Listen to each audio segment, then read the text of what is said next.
Good morning, class. I am Juicy Trebeso, And I am Shalini Bangis. and we are your teachers for today. So before we proceed to our discussion, kindly stand, please stand for our prayer to be led by Miss Alueta.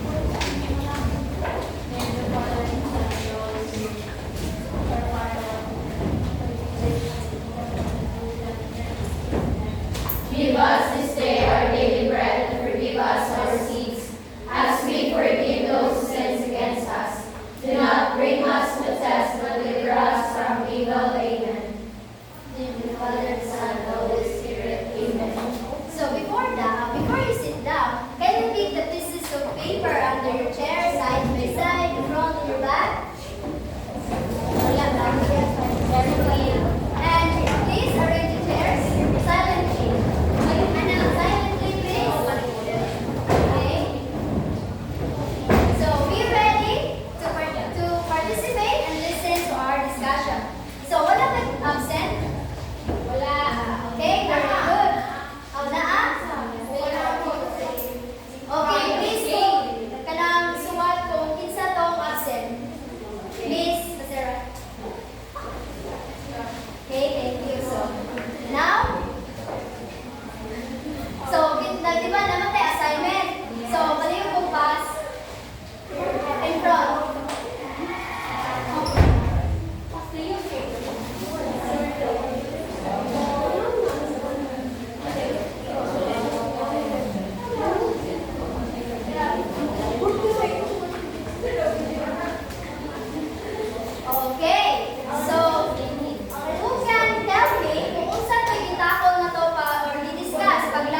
leukemia, a type of cancer that affects the blood and bone marrow, leading to an overproduction of abnormal white blood cells.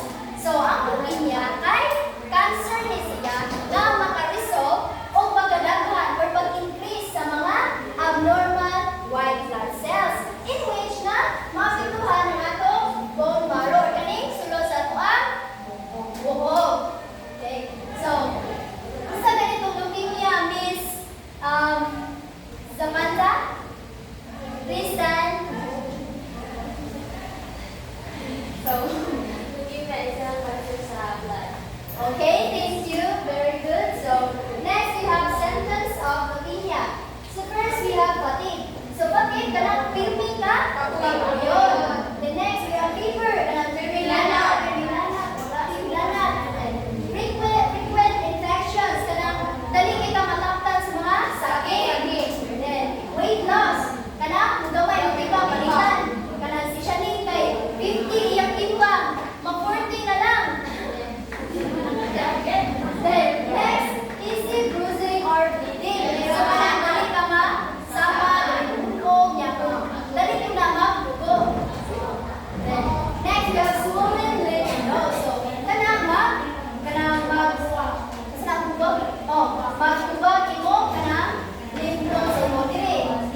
Kasalain din siya nga pagkatao ko na mura siya abnormal na gani. Ana. Ako! So, inaya siya. Please, ay nakita lang yung mag-lisod siya muna sakto. So, ADHD, it means na your brain doesn't work according to normal person would do. For example, you are easily get distracted or imuhang attention, makatch certain like mga nonsense or even the smallest movement around your surroundings. Correct.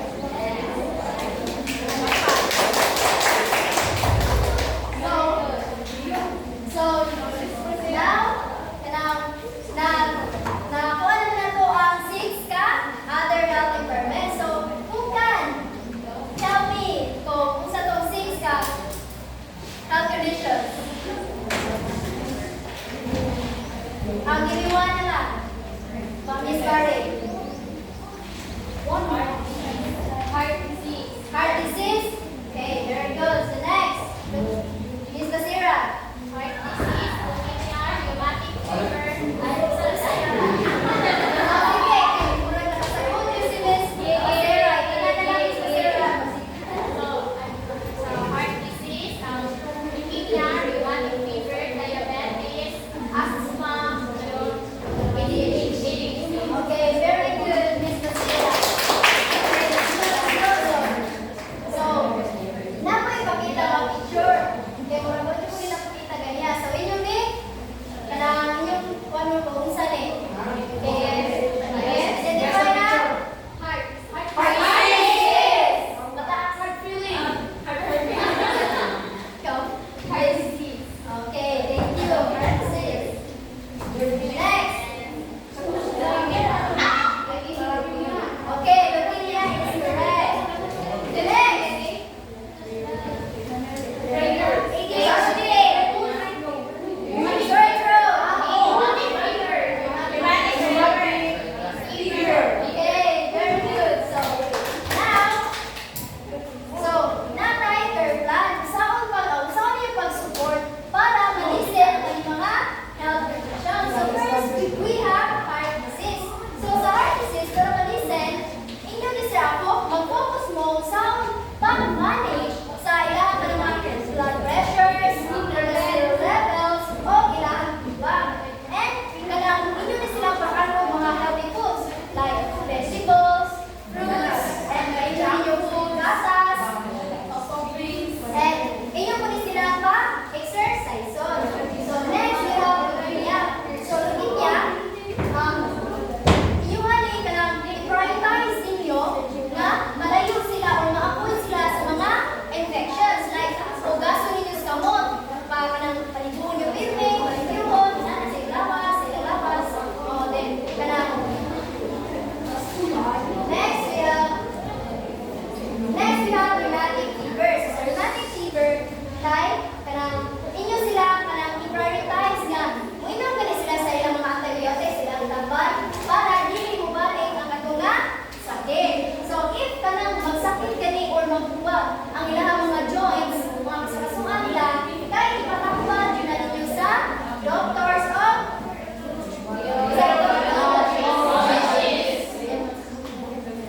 So next is diabetes. Promote blood glucose medication as well as healthy eating and regular exercise. Indicate or neutralizing signs of hyperglycemia and hypoglycemia. So, kanang is asthma, which the individual how to consider its triggers, correctly identify triggers, and create an asthma action plan. Encourage regular check-up with their healthcare provider. Next is ADHD, implement behavioral therapy strategies, medication management, and educational solutions, provide support groups and counseling for emotional well-being. So, kanang nanubra sa mga care plan, kay mag-activity ko duman. Yes. Okay, so, our activity, mag-activity ko. So, our activity kay kanang inyong ihatag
So, group 1 direct.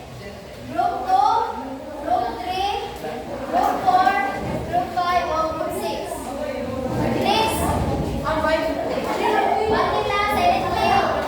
Group 1, group 2, group 3, group 4, group 5, group 6.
not able to function properly, can produce enough blood and oxygen in the body. So ang core plan is exercise regularly and proper diet. So ang imong tuon if nakay sakit sa dughan, challenge. If nakay sakit sa kanang heart is ang cardiologist. Very good.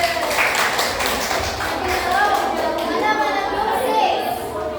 Isay mana? One. Group 5 sa group 5. One representative from group 5.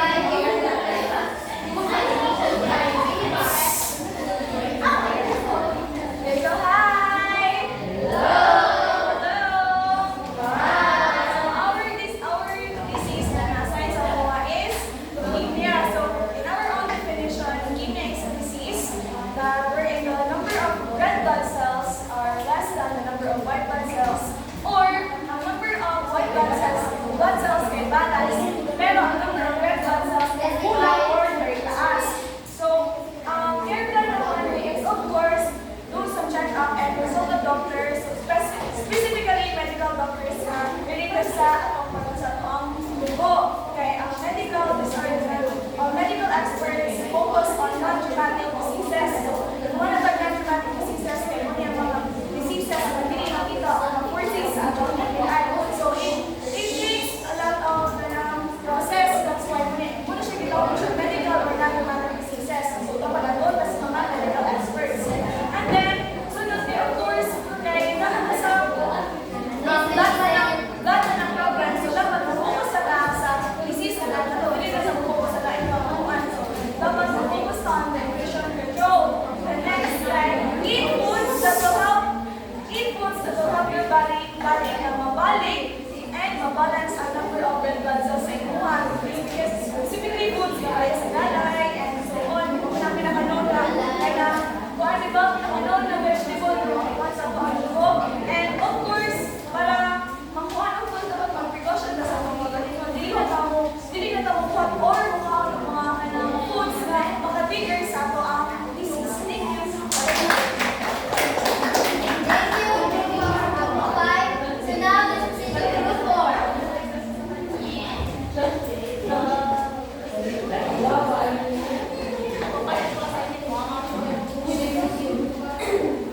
Ang mga rheumatic fever so is an inflammatory disease that can occur after scabs, throat infections. It can affect the heart, joint, and skin, and brain. So, kung hindi na siya mga treatment tayo, kaya mapapos na siya damage sa heart. So, ang doon na natin nga professional or expert na rheumatologist and mga medication na yung kuhagon or intake kay antibiotics, anti-inflammatory medication, and rest. So, doon sa expert kay rheumatologist. So now group 4. Ay, group 3 ay. Sorry.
nga kanang pwede maka-apekto. And then practice breathing technique like kanang mga yogas. Kaya para mas makuan man niya, mas ma-practice niya ang mag-breathe o kanang taas. And then maintain healthy body. So, kanang pagkaon ng mga healthy foods. Yeah. Ang dulo na ni is nga kanang specialist is pulmonologist, and this is a specialist for asthma diagnosis and treatment. Very good. Thank you, Dr. So now, what's the case, Mari? The last health impairment is attention deficit hyperactivity or disorder, or it's called Or ADHD. ADHD. So overall definition is it refers to the difficulty of controlling impulsive thoughts and your brain doesn't function well. So when a person has ADHD, we should consider consulting the following: primary care physician, psychiatrist, psychologist, and specialized ADHD clinics or centers. To support a person with ADHD is implementing therapy strategies, medication management, and educational accommodations to cater in this condition. Okay, thank you. Thank you, Ma'am. So now, ay isa to, daog sa activity kanina. Ang balik sa pwede, group 1, yan to direct group 2. Be honest, Sir Barba. So,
the A. Liver, B. Airways, C. Pancreas, and D. Joints, slaves. Where are you looking, Miss?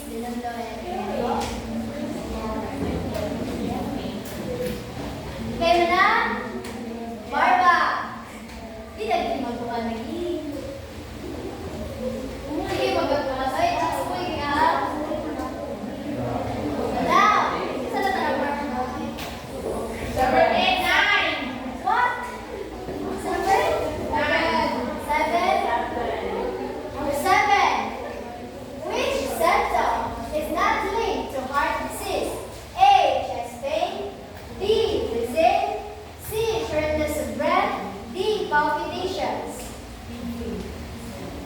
What happens when you do this? Mix? Sorry, ma'am. Na? Because of my height. Number 8. Fatigue, frequent infections, and easy bruising are symptoms of A. Leukemia, B. Asthma, C. ADHD, and D. Rheumatic fever. Miss Ruiz, he's in the front.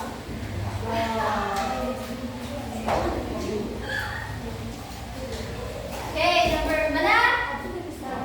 Number 9. Migratory joint pain and heart valve damage are signs of A. Diabetes, B. Rheumatic fever, C. Asthma, D. ADHD. Mana?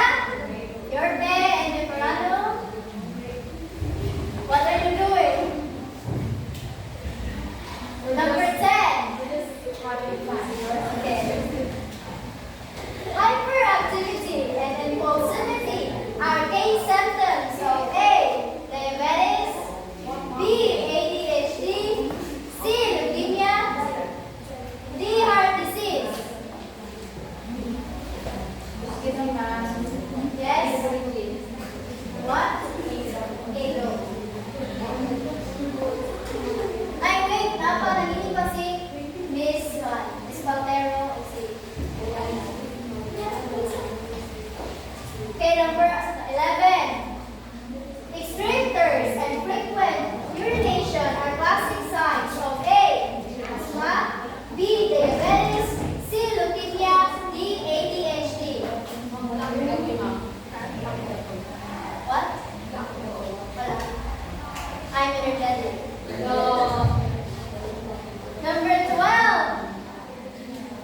Wheezing and chest tightness are most associated with A. Asthma, B. Heart disease, C. Leukemia, and D. Rheumatic fever.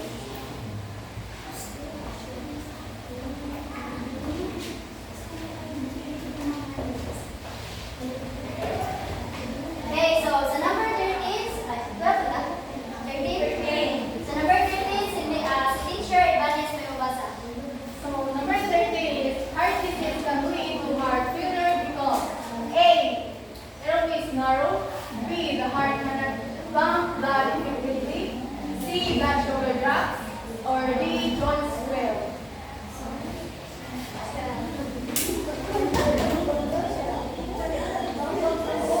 Miss Veterano and Miss Scarping and Ugawan. We're not having a Ow.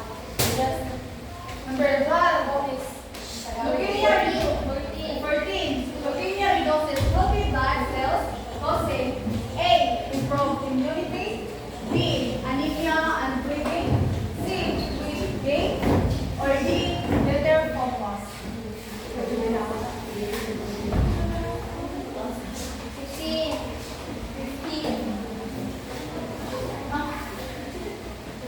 Na?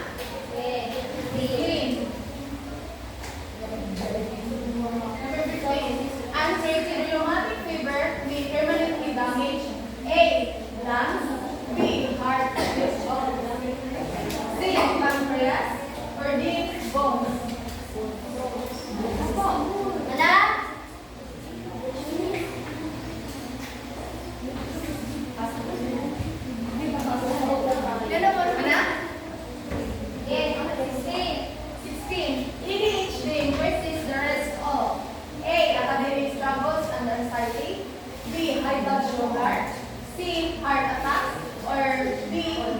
factors?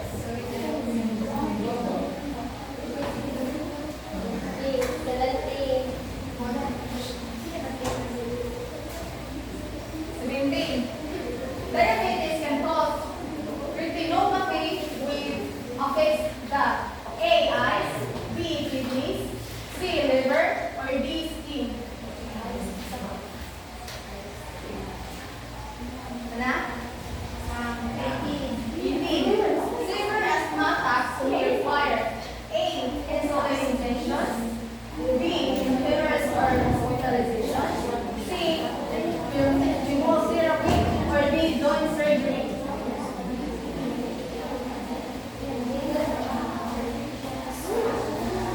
Ano? So, 19. Scenario. Paano siya? Stay.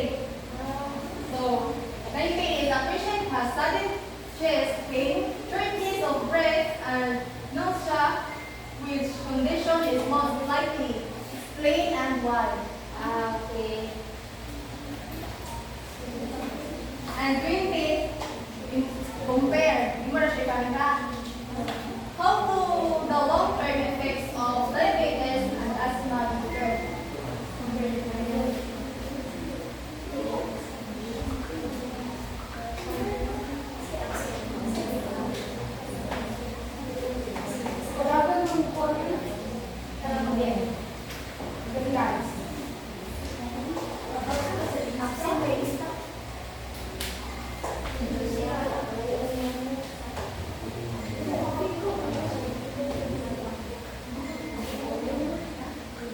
Pass. So, ba na? Yes. So, pass the exam.